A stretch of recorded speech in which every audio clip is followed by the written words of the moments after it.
Ng'ettemu ly'ebijambiya mu bbendobendo ly'e Masaka lifuuse baana baliwo olw'okusuza abantu nga bakukunadde. Obwakabaka bwa Buganda buvuddeyo ne busaba ebitongole ebyo by'okwerinda okulaba ng'ettemu lino likoma. Katikkiro wa Buganda Charles Peter Mayiga bino abyogedde atongoza n'okutikkula oluwalo lw'omwaka 2021 abantu ba Kabaka okuva mu ssaza ly'e Bugerere nga be basoose okukiika embuga. Ng'ayogerako gye bali, Katikkiro Mayiga avumiridde nnyo ettemu erigenda mu maaso mu bitundu by'e Buddu. Ekigendererwa ky'abatemu bano tekinnategeerekeka bulungi, naye ebijambiya bireesewo okutya okutayogerekeka. Mayiga asabye ebitongole ebikuumaddembe okukola okunoonyereza okumala okuzuula ekigendererwa ky'abantu bano bannyonnyole ensi okumalawo buli omu okwogera ky'asanze. Ebyokwerinda bwe batazuula kisindika bantu bano kutta bannabuddu, kijja kulekawo omwagaanya ogw'okubungeesa eŋŋambo.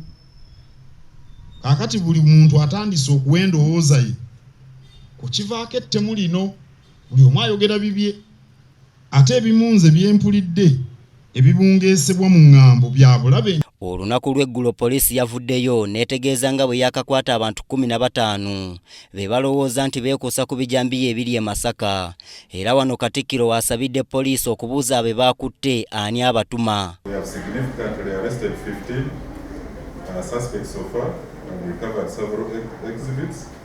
Now what we are trying to do is a lot of community mobilization. Oyo abasindika okutta abakadde n'abanaku, abatemu be bakutte babafuneko ekigendererwa kiki ekibasindika okutema abantu. Katikkiro era asoomozezza ebitongole ebikuumaddembe olw'okubanga abatemu basooka na kulaalika gye bagenda okukola obutemu. Kale nga lwaki abasirikale tebateekebwayo nga bukyali? Naye ekyebuuzibwa, omutemu alaalika atya okulumba ebyalo era n'alumba ebyalo ebyo ng'ab'ebyokwerinda tebalina kye bakozeewo. Obukadde 5 n'okusoba bwe buleeteddwa abantu okuva mu ssaza Bugerere mu nkola eya luwalo lwaffe ey'omwaka 2021 olutongozeddwa. Ate ku ludda olulala, Katikkiro ategeezezza ng'abantu mu Buganda bwe bali abakozi ab'amaanyi nga kale beetaaga kwatizaako na kwongera kusomesebwa okwongeramu buyiiya mu bye bakola. Katikkiro abadde asisinkanye omubaka w'ekitongole ky'ebyensimbi eky'ensi yonna International Monetary Fund amukyaliddeko enkya ya leero mu Bulange Mmengo. Kabaka bw'abanga akoze enteekateeka tugambe ez'enkulaakulana, baayagala kusobozesa bantu be kweyimirizaawo na kwebeezaawo. Kabaka bw'aweerera abaana wakati omulembe gwe tulimu ogwa science ne technology, abantu balina okugenda mu masomero ne babangulwa. N'olwekyo Obwakabaka bwaffe bwettanira nnyo enteekateeka ez'enkulaakulana.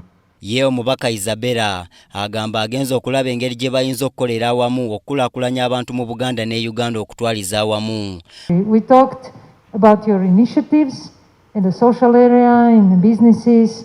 We talked about the developmental challenges of the country, and I presented briefly the objectives of the government program that is currently endorsed and financially supported by the International Monetary Fund. Oluvannyuma Katikkiro amutonedde ebirabo omuli n'ebikwata ku byafaayo bya Buganda ebyawandiikibwa Katikkiro yennyini. Nze Andrew Sebbira, Emmengo mu Kampala.